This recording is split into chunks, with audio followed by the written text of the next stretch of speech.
You're now watching a clip from the Inspired by show. You can watch the full episode on our YouTube channel or listen on iTunes, Spotify, or wherever you get your podcasts. So make sure to head over there, leave us a 5-star rating if you enjoyed it, and follow the show. How did you decide then? Like, what was going on there for you to go, no, this can't continue? And because the person you are now, Henri, is very, very different. Yeah.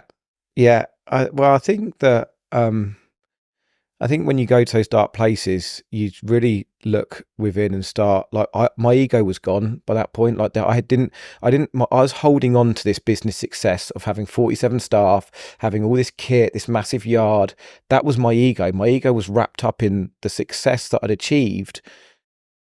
But once you lost all that, my ego was gone.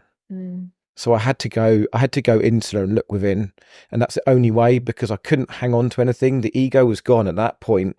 Like we always say when we start all our mastermind sessions, I now run a tree surgery mastermind to help people not do what I do. I always say, leave your ego at the door, because when you come into somewhere and at a point when your ego's too big or pushing the learning away, that you're not going to learn anything. If you sit there with your arms folded in one of my sessions or any session and think that you know it all, or like Rob Moore says, to know and to not do is to not know. And so many people go into that. And at that point, my ego had gone, that I was willing to do anything to try and rebuild myself, to try and work out, like, there's other people that are successful. Why has this happened to me? Like, and it's about the accountability, because I could have blamed the contract that we were on. I could have blamed the economy or Brexit or whatever. I mean, this was pre-COVID, but you could blame so much stuff.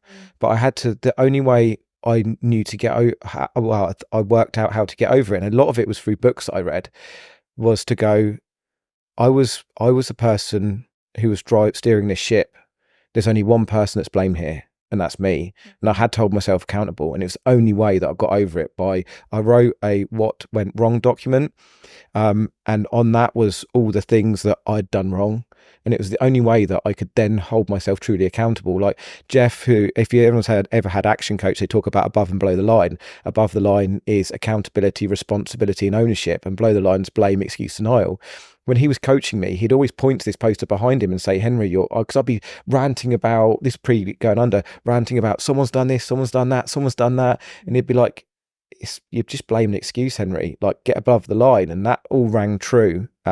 When the business went under, I was like, I need to hold myself accountable here. That's so powerful.